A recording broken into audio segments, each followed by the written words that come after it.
Wendy Davis had an interview with Good Morning America, and she was talking about some of the details that she revealed about herself in her new book.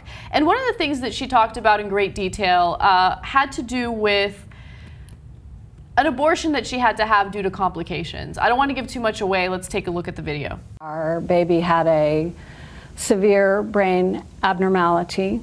If she did survive to term, she likely would not survive delivery.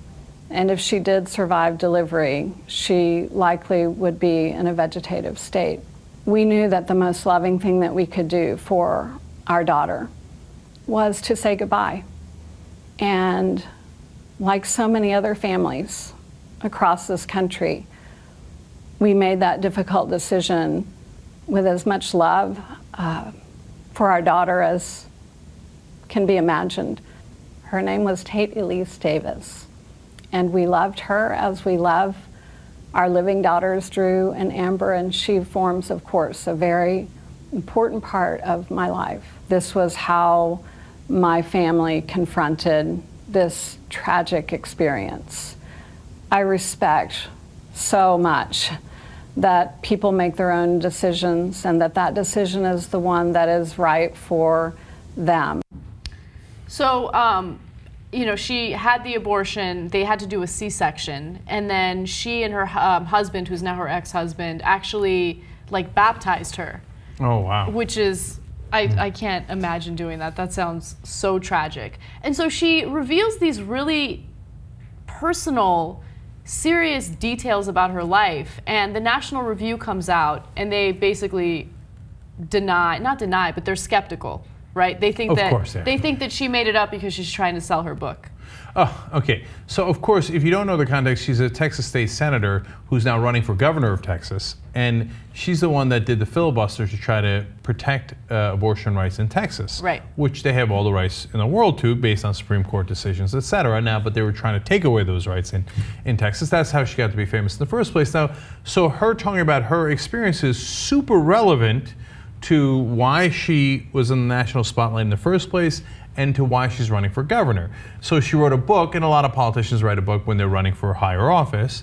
So all this seems perfectly understandable to me, but of course the right wing is going to try to tear her down anyway. They look at that and they don't think like, oh, that's a touching story or that's a sad story. They think, no, I don't believe her, that bitch, yeah, whatever, right? And I'm sure that some people even who believe her will think she did the wrong thing. The state should not have allowed her to have that abortion, whether it was going to harm her health, the baby's health, it wasn't going to come to term. Who cares? We should have forced her to have that kid anyway. Yeah, the baby was not expected to survive. They don't care. They don't care. Brain abnormality. They don't care. They don't care. Once you're born, then they don't give a shit about you, right? Mm-hmm. We've talked about this 100 times. But if you're in that womb, they don't care what kind of problems it has. They don't care if it's not going to come out alive. They're going to force you to have that baby. They're going to force it. The guys who don't believe in big government. I look at that and I think we have to be mental to outlaw abortion. You're going to get into everybody's personal life. You're going to get between her and her husband and her doctor, and they're going to say, no. I know better for your family than you know, and I'm going to make you carry that baby that is not going to live anyway. I'm going to make you do that. Yep. That's the guys who love big government. There are Taliban. So this Taliban does the same thing. In the Shias in Iran, the Ayatollah does the same thing. They issue fatwas. And they say, now the fatwa will tell you how you live. You don't get to make those decisions. We don't believe in freedom. You do as we tell you to do, right? And our own Taliban and Ayatollahs say, no, Wendy Davis doesn't get to make her own decisions. And if you're pregnant, you don't get to make your decisions.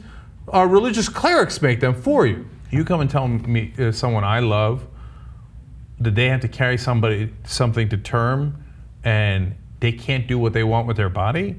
And you got a kid who's not going to survive, who's going to, she's going to bleed out when she goes to have the baby, right? Mm-hmm. That's state violence, man. That's state terrorism. So you tell me something like that, we're going to have issues, okay? You want to do state violence? You want to tell me what we can and can't do with our body, and maybe I'm going to lose my wife, or I'm going to lose my sister, I'm going to lose someone I love because of a situation that they're in, because your mullah in Texas or wherever decided that their religion is more important than my personal choice and the health of our family, we're going to have goddamn issues. I guarantee you that. Young Turks.